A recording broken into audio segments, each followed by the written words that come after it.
जय जगन्नाथ सांग मैंने आपण मैंने पुणी थे स्वागत करुच्ची मोर YouTube channel Odia education vibes को।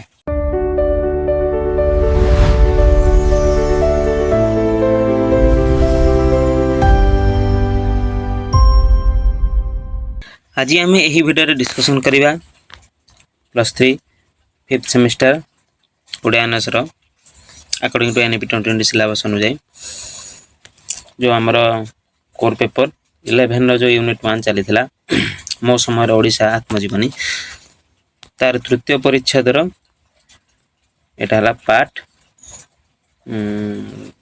4 कि पार्ट 3 एटा देखि दियो। हाँ एटा होची हमर पार्ट 3 है कि पार्ट 3 बा लास्ट पार्ट ए पार्ट हमर तृतीय परिच्छेद सरजो तापर चतुर्थ परिच्छेद पंचम परिच्छेद छठा परिच्छेद जो हमर अछि सिलेबस रे तो हमर तृतीय परिच्छेद एटी सरजो। तो चलंतु स्टार्ट करिवे। स्टार्ट करबा पूर्व करो कि जो माने चैनल को नवा करे आछन चैनल को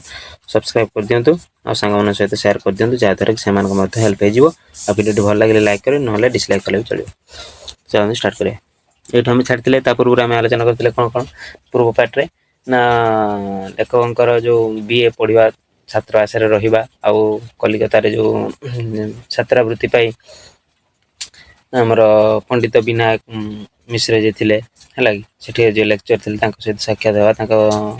द्वारा अनुप्राणित होबा प्रभावित होबा से सहित हम आलोचना करथिले। तापर एठो हम आलोचना करबा हला कि ए पार्ट एमए पास करिया परे मु पुणी अनिश्चिततार सम्मुखीन होइतिली। तापर एमए पास कले लेखक एमए पढ़िया पे कलिकता जाइतिले ना प्रथम बीए पढ़ुथिले तापर कलिकता एमए पढ़िया पे हेले सेठी साक्षात देतिला पंडित विनायक मिश्रଙ୍କ सहित। तो तापर एमए पास करिया परे मु पुणी अनिश्चिततार सम्मुखीन होइतिली। मात्र मयूरभंजर स्वर्गीय महाराजा प्रताप चंद्र भंजदेव एही अनिश्चितता को शीघ्र दूर करि देइतिले। कोन हेतिला ना तांको सहित देखिबा ना सेते बेले प्रत्नतत्वविद रामप्रसाद चंद्र मयूरभंजर ब्रिटिश राजत्वकालीन ऐतिहासिक रेकर्ड समूहर संपादन करते। तो से लेखक एटार जीवनी कथा वर्णना कर समय आमर ओडिशा रे इंग्रेज शासन तथा भारत में इंग्रेज शासन चली था। तो प्रत्नतत्वविद जे थिले किए जने आर्कियोलॉजिस्ट है कि आर्कियोलॉजिस्ट जे थिले रमाप्रसाद चंद्र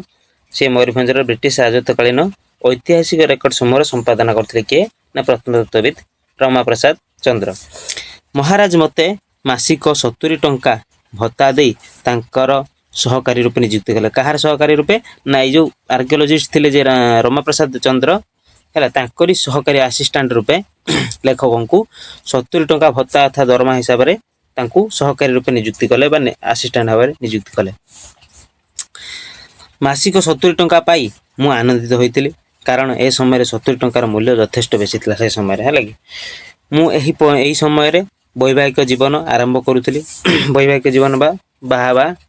तांकर प्रथम पर्याय आरंभ होइतिला। एमए पास करिवार बहु पूर्वरु मयूरभंजर बड़साई निकटस्थ छेलिया ग्रामर स्वर्गत भरत चंद्र पंडांक कनिष्ठा कन्या कनिष्ठा अर्थात पहले सान झियो बा कनिष्ठा कन्या है कि सान झियो श्रीमती तारामणि देवी सह मोर विवाह होई सारिथिला है कि एमए पास करिवार बहु पूर्वरु एमए पास हेइतिलानी सेतळे माने लेखक हुए तो एमए पढ़िया पूर्व लेखक विवाह कार्य संपादन हो सारी है कि तारामणि देवी कारण ना भरत चंद्र पंडांकर कन्या जे थिले छेलिया ग्राम मयूरभंज बड़साई निकटस्थ छेलिया ग्राम है कि मोर भाई मान अवस्था स्वच्छल नथिबारु मु अनेक समय मोर पत्नी को संगरे आनिबा को बाध्य होउतिली। जेहेतु लेखक भाई मानकर अर्थनैतिक समस्या थिबारु तो से आ समस्त तो पोषिबे ना कण स्त्री को तो से सांगर स्त्री को नहीं एणु बालीगंजस्थ कांकुलिया रोड रे 11 टंका भड़ारे घर नहीं सेठारे स्त्री को सस्त्रीक रही माने स्त्री सहित निजे सेठारे रहिले कोठारे ना 11 टंका भड़ा घर भड़ा देकी बालीगंजस्थ कांकुलिया रोड रे। मोर मन अच्छी जे एठारे मु 10 टंका दे चाउल डाली तेल घी मसला इत्यादि एक समय रे किणी पकाउथिले जेतबेले से चाकरी करबा आरंभ करथिले 70 टंका मासर। एठारे आंब मानक 3 मास रही काल रे ए समस्त जिनिस शेष है ना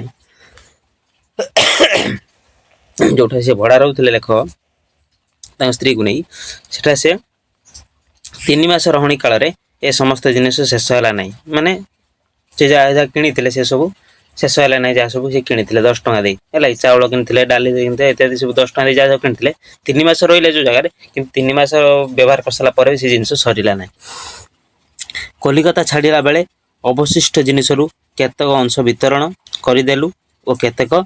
अंश सांगरे घर को नहीं आसिलु तापर जो कलिकता थे ना कलिकता जो छाड़े तो जहाँ भी बड़ी थी से जिन क्या बांटी देले आउ कि जिन सांगरे घर को नहीं आसिले अरे किए नहीं आसिले यही समय है कि जहाँ थी बांटी देले आउ कि नहीं आले यही समय आउ गोटे कौतुकाबह घटना मोर मन पड़ू आउ गोटे कौतुक घटना कौन लेखक मन पड़ू यही समय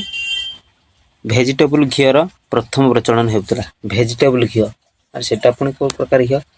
भेजिटेबल घी देखिए कौन केतेक एंग्लो इंडियन महिला ब्याग्रे यही घीर छोट छोट डब्बा पुराई कलिकतार पूर्वांचल एगुड़ी को बिना मूल्य वितरण करुता और गृहिणी मान पाखे यही अभिनव घीर उच्च प्रशंसा करुता जो भेजिटेबल घी जहाँ भी थिला सेटा से केते कौन एंग्लो इंडियन कहले जे कि भारत अधिवासी नुहति है भारत लोक किंतु फॉरेन रो अधिवासी भारत रे तांकर हमर कोन कहते रेसिडेंसी तांकर नाही है रेसिडेंसी तांकर नाही किंतु बाहर देश लोक किंतु भारत लोक बाहर देश रे तांकर रेसिडेंसी अछि से हेठ रहउछन तो सेमान को एंग्लो इंडियन कहा जाए तो एंग्लो इंडियन महिला बैग रे ए घियर छोट छोट डब्बा पुराई कलिकतार पूर्वांचल एगुड़ी को बिना मूल्य से बांटू था और गृहिणी मान पाखे यही अभिनव घीर प्रशंसा करता से महिला मान मोर स्त्री एथिरु गोटे डब्बा पाइथिले एवं मु काम फेरिया पूर्व एथिरे मो पई पूरी करी रखिदेले सेथिरु खंडे अधे खाई मु रागी गले और पूरी सहित अवशिष्ट घी को फिंगी देले अधे खाई से रागी गले आउ अधे खाई से फिंगी देले काई के जाने भगवान जानते चंद्र महाशय पाखरे 3 मास कार्य करिया परे स्वर्गीय महाराजा और तांकर तत्कालीन देवान श्रीजुक्त केसी देवान कहले एठी मैनेजर को बुझा है जे थे हमर आर्कियोलॉजिस्ट थे पाखे असिस्टेंट भाव काम करते लेखक तो तापर महाराजा 3 मास थिला तांकर कार्य काम सरला परे सेठु पुणी कोन कहले ना स्वर्गीय महाराजा जे महाराजा थे मयूरभंजर और तांकर तत्कालीन देवान बा तांकर गुमास्ता भावतु बा किंबा मैनेजर देवान श्रीयुक्त केसी नियोगी स्थिर कले जे मु भारत सरकार प्रत्नतत्व विभाग विभिन्न विषय ट्रेनिंग नेबी और गवेषणा मध्य करी बोली से देवान जे राजा देवान थिले सी स्थिर कले है कि लेखकों को ट्रेनिंग देवाई भारत सरकार प्रत्नतत्व विभाग आर्कियोलॉजी डिपार्टमेंट एथिपाई मो सकाशे गस्त खर्च व्यतीत प्रथम वर्ष 75 टंका और द्वितीय वर्ष मासिक 100 टंका धार्य कराला से जीवाई जो भारत सरकार जो ट्रेनिंग ने जी लेखक तो से मासिक 75 टंका किए खर्च कले से देवान आउ प्रथम वर्ष मासिक तापर द्वितीय वर्ष सेकेंड ईयर आमर मासिक 100 टंका ही धार्य करते माने मासक 100 टा लेखा हिसाब से 1937 मसीह मोर भारत सरकार प्रत्नतत्व विभाग सहित एहीपरि भाव में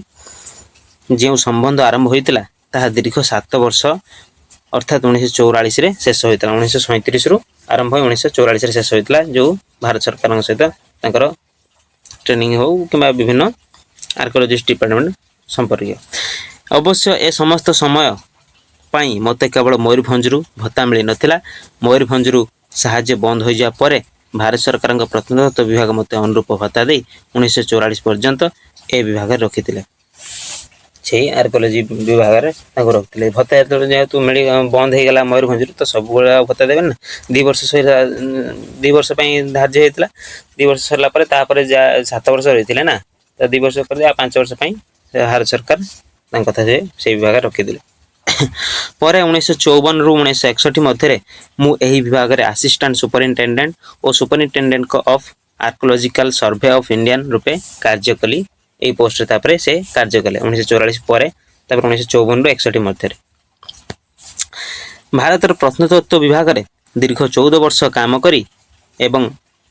अविभक्त और विभक्त भारतर बहु स्थान परिभ्रमण करी और अवस्थान करी मु जो अभिज्ञता लाभ करथिले बा जो एक्सपीरियंस से हासिल करथिले ताहा परवर्ती परिच्छेद रे यथासंभव आलोचना करे जे परवर्ती माने नेक्स्ट परिच्छेद रे हमें से तांकर जो एक्सपीरियंस टाकू से कहिजंती जे विभिन्न परिभ्रमण समय जो आर्कियोलॉजिस्ट जे आर्कियोलॉजिस्ट थिले ना आर्कियोलॉजिकल एक्सपीरियंस संपर्क रे तांको परवर्ती नेक्स्ट परिच्छेद रे हमर कोन कहिजंती यथासंभव आलोचना कर देखिए कौन है ना 1944 पर्यंत भारत सरकार प्रत्नतत्व विभाग में थिबा बेले मु एक प्रकार छात्र जीवन यापन करुले कारण से ट्रेनिंग पीरियड थिले ना मोर छात्र जीवनटा अस्वाभाविक भाव में अति दीर्घ हो जाता 1944 मसीह जितेबाला ओडिशा सरकार द्वारा इतिहास लेक्चर रूपे नियुक्ति हेले तापर 1944 मसीह एति जाए सीना प्रत्नतत्व विभाग थे 1936 1944 जाए तापर पुणी से ओडिशा सरकार थ्रू से इतिहास विभाग लेक्चर थे है कि से मत 35 वर्ष होता जो से लेक्चर हेले सरकारी चाकरी परिसर मध्य ओडिशा सरकार अधीन लेक्चरर म्यूजियम क्यूरेटर भारत सरकार प्रत्नतत्व विभाग असिस्टेंट सुपरिटेडेंट और सुपरिटेडेंट है पुणी ओडिशा सरकार अधीन रीडर और किसी समय पे प्रोफेसर रूपे क्रमान्वय कार्य करिया परे यही पोस्ट दे अदल बदल हो सारा पर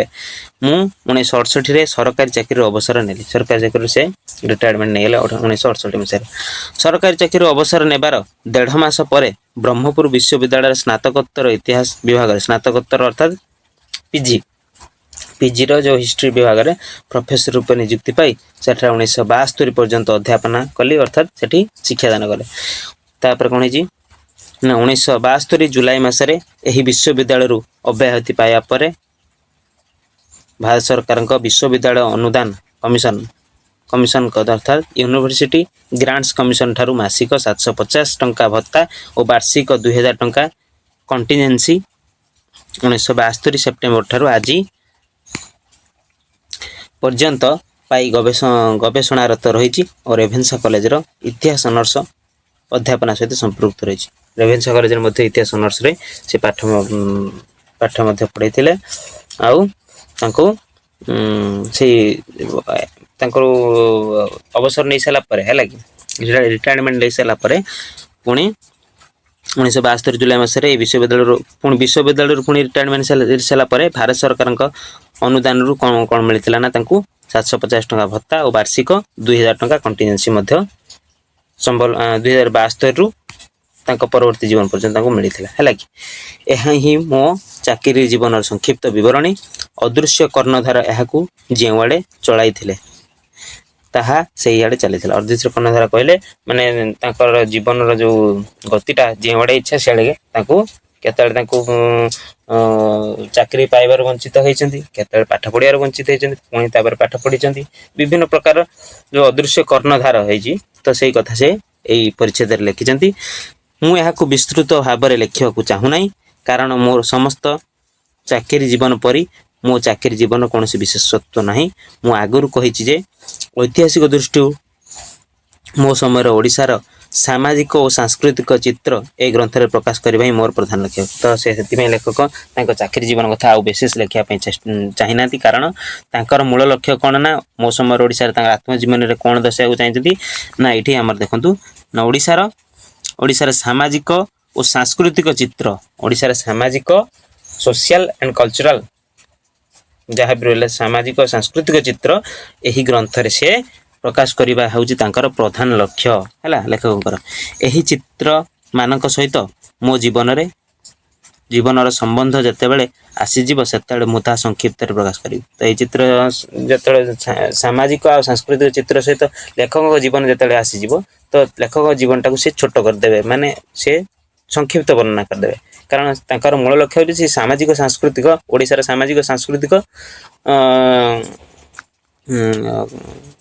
सांस्कृतिक चित्र देवा है किंतु तांका जीवन चित्र विशेष न देवा कारण तांकर मूल लक्ष्य होची सामाजिक सांस्कृतिक चित्र देवा तो से सी तांका जीवन विषय विशेष लिखि ना केवल मो जीवन घटना मान सन्निवेश करी ग्रंथटीर कलेबर वृद्धि करने को मुझे चाहूना केवल सी कहते मो जीवन केवल मो जीवन विषय खाली लिखिकी जे ग्रंथटी को मु संपूर्ण करने चाहूनी से पूरण करने चाहूनी मोर मूल लक्ष्य उद्देश्य हूँ मो ओडिशार सामाजिक और सांस्कृतिक चित्र एथिरे प्रकाश करिबा प्रदान करिबा। तो ये थिला आपण मानकर तृतीय परिच्छेद एटी हम सरीगला 3टी पार्ट रे। तापर नेक्स्ट चतुर्थ परिच्छेद आलोचना करिबा जार नाम होची कोन मोर प्रतिवेशी वृंद हले। तो देन या पर नेक्स्ट हम चतुर्थ परिच्छेद आलोचना करिबा आ या परे हमरो कोर पेपर 13 ने मध्य हाथ लेखा नोट आपण मन पई यूनिट 1 मिल जिवो। तो जो माने भी चैनल को ना कर आछंदी से माने को बहुत बहुत धन्यवाद। ना कर आछंदी से माने चैनल सब्सक्राइब कर दियंतु। शेष पर्यंत जो माने देखते से माने को बहुत बहुत हृदय धन्यवाद। तो वीडियो पे एटी एंड करबा जोठी भूल होय तो दया कर क्षमा कर देबे। आ वीडियो भल लाइक करे न डिसलाइक कले चलियो। जय जगन्नाथ। वंदे उत्कल जननी।